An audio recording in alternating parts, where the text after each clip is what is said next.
موٹی سی بات ہے، ذہن میں رکھنے والی ہے کہ ہم جس سے محبت کرتے ہیں، جس سے پیار کرتے ہیں، جس سے الفت کرتے ہیں، جو ہمارے رشتے میں ہے، جو ہمارے تعلق میں ہے، جو ہمارے ساتھ انسیت رکھتا ہے، ہم جب اچھی غذائیں اور پکوان اور انتظامات کرتے ہیں تو ہم اپنوں کو بلاتے ہیں نہ کہ دشمنوں کو۔ جیسے ہم اپنے محبوبوں کو بلاتے ہیں، اپنے پسندیدہ لوگوں کو بلاتے ہیں، اللہ تعالیٰ بھی اپنے پسندیدہ لوگوں کو بلاتے ہیں۔ بندہ سجدہ چھوڑ کر، اللہ کے حضور جھکنا چھوڑ کر اگر یہ سوچنا شروع کر دے کہ اللہ تعالیٰ میرے ساتھ کوئی آزمائش تو نہیں ڈال رہے، میں بہت بڑا جو ہے خوش نصیب ہوں، نہیں، اس سے بڑی بد نصیبی کچھ نہیں ہے کہ مولا تعالیٰ آپ کو اپنے دربار میں آنے سے روک دے۔ اس سے بڑی بد نصیبی کچھ نہیں ہے کہ مولا تعالیٰ آپ کو ان کے دربار میں سجدہ کرنے سے روک دے۔ خالق کائنات آپ کو سجدہ کرنے سے روک دے اپنے دربار میں، اس سے بڑی ذلت کچھ نہیں۔ مثال کے طور پر آپ کے پاس آنے جانے والا آدمی نجی طور پر آپ سے دشمنی کر رہا بول کے معلوم ہو گیا، ہوتا بعض وقت راز کھل جاتا، کوئی اپنا ہی نکل جاتا، گڑا کرنے والا، گڑے میں ڈھکلنے والا کوئی اپنا ہی مل جاتا۔ تو جب معلوم ہو گیا کہ فلاں شخص نے آپ کے ساتھ پیچھے پردے کے دھوکہ کیا ہے، آپ کے پاس اس کی دلیل بھی ہے، اس کے گواہ بھی ہیں، تو اب ایسی صورت میں جب کبھی دعوت ہوتی ہے، وہ سب دوستوں کے ساتھ مل کر آنا بھی چاہتا ہے، تب بھی آپ اس کو باہر کا باہر مل کے بولتے بھائی چلے جا، خاموخواہ کے گڑبڑ ہو جاتی ہے۔ معلوم یہ ہوا کہ جیسے ہم کو جب راز کھل جائے، پتہ لگ جائے کہ یہ پیچھے سے منافقانہ چال چل رہا ہے، دوستی کے بھیس میں، دوستی کے لبادے میں میرے ساتھ فراڈ کر رہا ہے، دھوکہ کر رہا ہے، مجھے دھوکہ دے رہا ہے، تو پھر آپ ایسے شخص سے دوستی نہیں ختم کرتے بلکہ اس کو اپنے گھر آنے سے بھی روک دیتے۔ جیسے یہ انصاف ہے، پھر اللہ تعالیٰ جب یہ کرتے ہیں تو وہ بھی انصاف ہے۔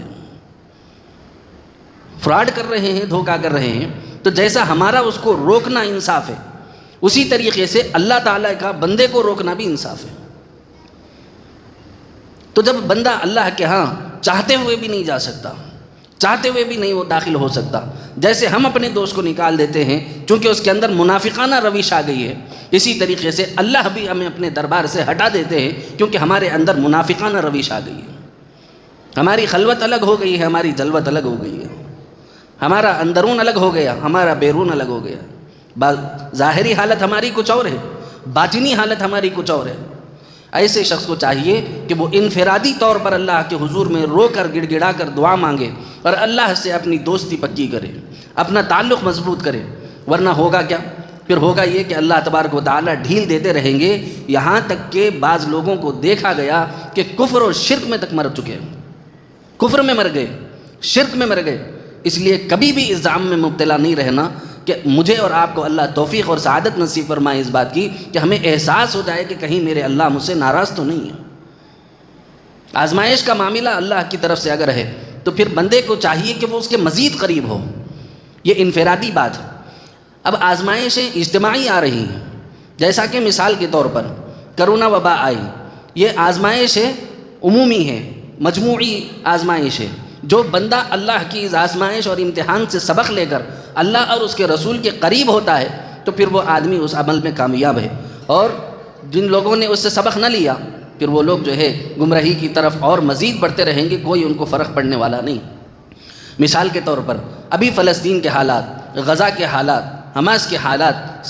بد سے بدتر ہوتے چلے جا رہے ہیں، اور یہ مجموعی آزمائش ہے اللہ کی طرف سے۔ اب ہم دیکھ رہے ہیں اللہ ہماری آنکھوں کے سامنے ایسے مناظر دکھا رہا ہے، ہم فون کے ذریعے سے، یوٹیوب کے ذریعے سے، دیگر ایپ کے ذریعے سے ہم دیکھتے ہیں، ہمیں معلوم ہوتا ہے کہ ایسے ایسے بدترین حالات ان کے اوپر گزر رہے ہیں جس کی کوئی حد و انتہا نہیں۔ کل ہی ایک ڈاکٹر کا واقعہ بتایا گیا، مجموعی طور پر ایک ہاسپٹل کے اوپر ان لوگوں نے بم گرا دیا۔ ایک ڈاکٹر جو لوگوں کا علاج کر رہا تھا، اس کی بچی اور وہ خود اس کے اندر زخمی ہو گیا، اور وہ اپنی معصوم بلکتی ہوئی بچی کو اپنے گود میں لے کر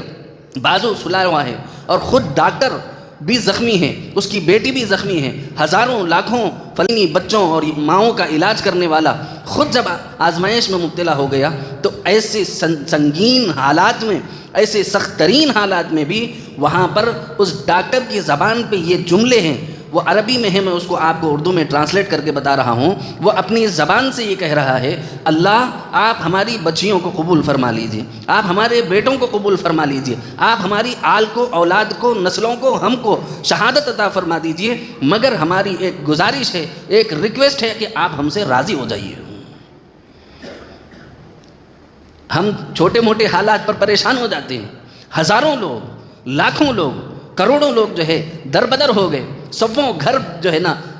لٹ کر، تباہ ہو کر، برباد ہو کر سب کچھ لٹا دیا، لیکن اس کے بعد بھی اللہ کے حضور میں ان کی محبت کا عالم یہ ہے کہ وہ یہ کہہ رہے ہیں، اللہ آپ لے لیں ہم آپ سے راضی، آپ بیٹی لے لیں ہم آپ سے راضی، آپ بیٹا لے لیں ہم آپ سے راضی، آپ بیوی لے لیں ہم آپ سے راضی، آپ اولاد لے لیں، نسل لے لیں، ہم آپ سے راضی،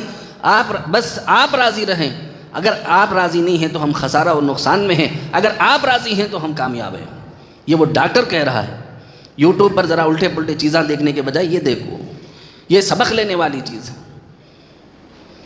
جب وہ لوگ اپنی جان لٹا کر، اپنا مال لٹا کر، اپنی اولاد لٹا کر، اپنی نسلیں لٹا کر، اپنے گھر بار لٹا کر، اپنا مال و متاع لٹا کر، اپنا پروفیشن، ان کا کام، ہر چیز اللہ کی راہ میں قربان کر دینے کے بعد اللہ سے بس اتنا کہہ رہے ہیں، اللہ جی آپ ہم سے راضی ہو جائیے، لیکن ہم لوگوں نے اس سے کیا سبق لیا، یہ سوچنے والی بات ہے۔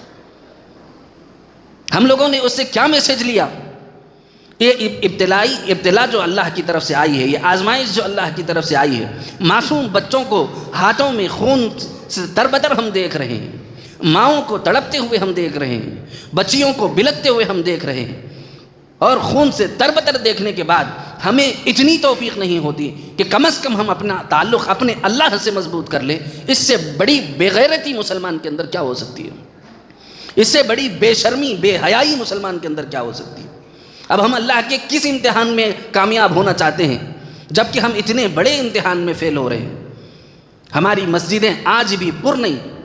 ہماری فجر کی جماعتیں ایک صف سے آج بھی زیادہ نہیں۔ رات کو دیکھ رہا ہے، یوٹیوب دیکھ رہا ہے، فیس بک دیکھ رہا ہے، انسٹاگرام دیکھ رہا ہے، ٹویٹر دیکھ رہا ہے، وہاں پر معصوم بچوں کی ناشوں سے خون بہتا دیکھ رہا ہے، بچیوں کی آہ و بکا اور پکار اور اللہ کو بلانے کی صدائیں دیکھ رہا ہے، لیکن اتنی صدائیں، اتنی پکاریں اس کو فجر کو لانے کی تک توفیق نہیں دے رہی ہیں۔ اب مجھے آپ بتائیے، یہ آزمائش نہیں ہے، یہ اللہ کی طرف سے عذاب ہے نہیں ہے؟ اگر ہم اس سے سبق نہیں لے رہے، اگر ہم اس سے پیغام نہیں لے رہے، اگر ہم اس سے میسج نہیں لے رہے، اگر ہم اس کے ذریعے سے اپنے اندرون میں انقلاب نہیں پیدا کر رہے، تو پھر آپ جان لیجئے خدا کی قسم آپ اور میں عذاب میں مبتلا ہیں۔ عذاب ہے، عذاب۔ آزمائش اس کو کہتے ہیں جس میں بندہ اللہ کے قریب ہو۔ مجھے بتائیے مجموعی طور پر کیا ہماری مسجدیں آباد ہو گئیں؟ مجموعی طور پر کیا ہمارے جو ہے خانقاہیں آباد ہو گئی؟ مجموعی طور پر کیا ہمارے مدارس اور مکاتب آباد ہو گئے؟ مجموعی طور پر ہمارے اندرون میں کچھ انقلاب برپا ہوا؟ مجموعی طور پر ہم آپس میں اتفاق سے رہنے کی سعی اور کوشش کر رہے ہیں؟ نہیں، آج بھی اٹھا کے دیکھو، فلاں اس کو گالیاں دے رہا، انہیں اس کو گالیاں دے رہا، تیرا فرقہ یہ، میرا فرقہ وہ۔